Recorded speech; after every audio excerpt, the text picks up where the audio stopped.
एक समय की बात है। एक घने जंगल में, जो ऊंचे पेड़ों और धीरे धीरे बहती धाराओं के बीच में स्थित था, वहाँ एक चींटियों का समूह निवास करता था। उनमें से एक छोटी चींटी रोजी नामक थी। रोजी अपने समूह की अन्य चींटियों से अलग थी।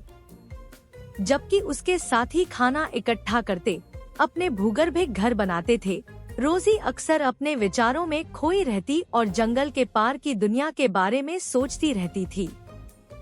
एक सूर्यमय सुबह, जब रोजी खाने की तलाश में सामान्य से दूर चली गई, तो उसने एक आकर्षक दृश्य पर अपने नजरें डाली।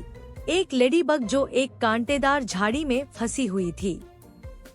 अपनी पहली हिचक के बावजूद रोजी का दयालु मन उसे मदद करने के लिए उत्सुक करता था। अपने छोटे पैरों से उसने कांटों के बीच से धीरे धीरे गुजरते हुए लेडीबग को धीरे धीरे उसके कांटेदार कैद से मुक्त किया। उसके दयालुता के लिए आभारी होते हुए लेडीबग ने अपना नाम लिला बताया और अपनी यात्राओं की कहानियों को साझा किया।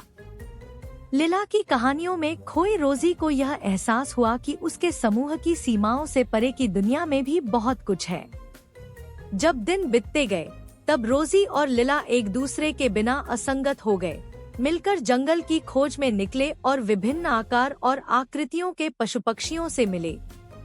एक डरपोक गिलहरी से लेकर एक बुद्धिमान बूढ़ी उल्लू तक, रोजी ने हमेशा मूल्यवान सबक सीखा, जैसे कि सहानुभूति, समझ और मित्रता की शक्ति।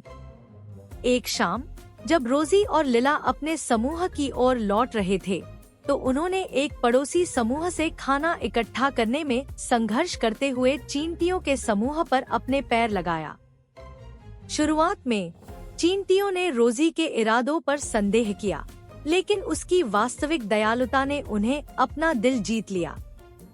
मिलकर वे बिना थके दोनों समूहों के लिए खाना इकट्ठा करने लगे और उनके समुदायों के बीच की दूरी को कम करने लगे। रोजी की निस्वार्थ विश्वासघात जैसी खबरें जंगल में फैल गई, जो दूर दूर तक प्रेरित करने वाली थी। उसकी दयालुता से प्रभावित होकर जंगल के सबसे गुस्साई वासियों ने भी दया और सहयोग के महत्व को महसूस किया। अंत में रोजी की छोटी दयालुता का एक परिणाम सिद्ध हुआ। जंगल को एकता में मिला और साबित हुआ कि छोटे से प्राणी भी दुनिया में बड़ा परिवर्तन कर सकता है। और इस तरह, जब सितारे ऊपर से चमक रहे थे और जंगल अपने रहस्यों को फुसफुसा रहा था, तो छोटी सी चींटी रोजी सो गई, अपने दिल के साथ जो खुशी से भरा था, जानते हुए कि उसने अपना उद्देश्य पा लिया। अपने छोटे पैरों के साथ जहां भी जाए, वह दया फैलाने का काम करेगी। अगर आपको यह वीडियो पसंद आया हो तो इस वीडियो को लाइक करें और इस चैनल को सब्सक्राइब करें, और हम अगले वीडियो में आपसे मिलेंगे। तब तक अलविदा।